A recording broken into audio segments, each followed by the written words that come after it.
NTV time, जनता की बात जनता के साथ। वैश्विक अनिश्चितता के बीच शांति की अपील करते हुए महबूबा मुफ्ती ने कुलगाम में सभा को संबोधित किया। नमस्कार, एनटीवी टाइम में आपका स्वागत है। खबर कुलगाम से, जहां पीपुल्स डेमोक्रेटिक पार्टी पीडीपी की अध्यक्ष महबूबा मुफ्ती ने गुरुवार को कुलगाम के मिनी स्पोर्ट्स स्टेडियम में एक सभा को संबोधित किया, जहां उन्होंने वैश्विक संघर्षों, क्षेत्रीय तनावों और स्थानीय मुद्दों पर विस्तार से बात की। पार्टी कार्यकर्ताओं और समर्थकों को संबोधित करते हुए मुफ्ती ने वर्तमान वैश्विक स्थिति को अस्थिर और अनिश्चित बताया और कहा कि कई देश अस्थिरता से जूझ रहे हैं। पाकिस्तान जैसे देशों का जिक्र करते हुए उन्होंने कहा कि मौजूदा उथल पुथल ने एक कठिन वातावरण बना दिया है। उन्होंने कहा कि दुनिया कई मोर्चों पर संघर्ष देख रही है। ये युद्ध एक दिन खत्म होंगे, लेकिन हम नहीं जानते कब। हम केवल यही आशा कर सकते हैं कि अंततः शांति की जीत हो। उन्होंने पश्चिम एशिया में बढ़ते तनाव, विशेष रूप से इजरायल और ईरान जैसे देशों से जुड़े तनाव पर भी चिंता व्यक्त की। मुफ्ती ने चेतावनी दी है कि यदि वैश्विक नेतृत्व जिम्मेदारी से काम करने में विफल रहता है तो स्थिति और बिगड़ सकती है। हालांकि उन्होंने आशावाद बनाए रखा और कहा कि अंततः न्याय और शांति की जीत होगी। विश्वास और दृढ़ता के महत्व पर जोर देते हुए उन्होंने कहा कि अंत में सत्य की जीत होगी और लोगों से इन चुनौतीपूर्ण समय में शांत रहने का आह्वान किया।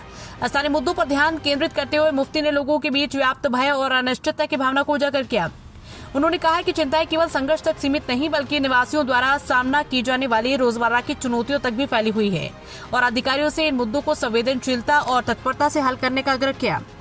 पीडीपी नेता ने गांदरबल में हाल ही में हुई कथित फर्जी मुठभेड़ का भी जिक्र किया और कहा कि पीड़ित परिवार न्याय और शव की वापसी का इंतजार कर रहा है। उन्होंने घटना की जांच का आदेश देने के लिए उपराज्यपाल मनोज सिन्हा के प्रति भी आभार व्यक्त किया। इस कार्यक्रम के दौरान कई लोग पीडीपी में शामिल हुए क्षेत्र में निरंतर राजनीतिक सक्रियता को दर्शाता है। अपने संबोधन में समापन में मुफ्ती ने सभी हितधारकों से संयम बरतने और संवाद को प्राथमिकता देने की अपील की और इस बात पर जोर दिया कि शांति, स्थिरता और सद्भाव सर्वोपरि लक्ष्य होना चाहिए।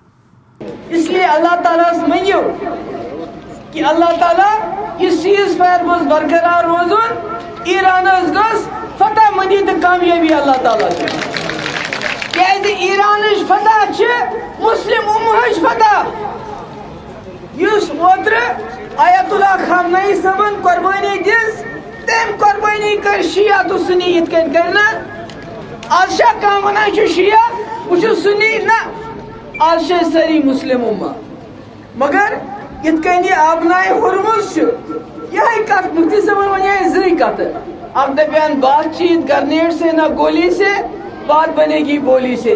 ब्याक दपान कि जम्मू कश्मीर पंजरस मज बंद, यह त्रोन यल ये तमिस मौका आव तम त्रवनाए मुजफ्फराबाद बात ये त्रवना रावला कोट दपान कशीर हुंद चूंट गि अपोर और यी ग्रेनेड की और यी रोपे इथे कन वन तम ब्याक चीज दपान यस प्रेम वत यपर शाही हमदान साहब रहमतुल्लाह अलैह तशरीफ यस वस्ती एशिया गसान यस चीरन कुन गसान यस ईरानस कुन गसान यम वत त्रो जम्मू कश्मीर मज यल।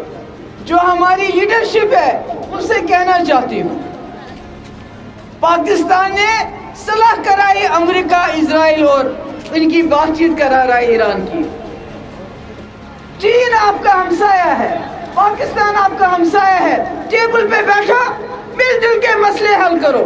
आज गए 5 हफ्ते गो चूंट मिलीवार गांदरबल जवान कुंतरु यतीम आधार कार्ड बनावान, कंप्यूटर चलावान, पन रोजगार बनावान। न्यू गब कोरुक अकिस दोम दो त्रोस लाश, राशिद मुगल नाव गोड दोपुक यह फॉरेन मिलिटेंट क्या फॉरेन मिलिटेंट मारना तत रोपये बनान ज्यादा, तत प्रमोशन गसान ज्यादा। पत बासो ना अत गो नजर दोपुक ना लोकल मिलिटेंट। ये मैं शोर कोर बह शुक्र गुजार रंजीत साहब तम दुत इमीडिएटली ऑर्डर अत करू इंक्वायरी। वनकस तिमन डेड बॉडी वन मिलान, इंक्वायरी गई कंप्लीट, डेड बॉडी मिलान की।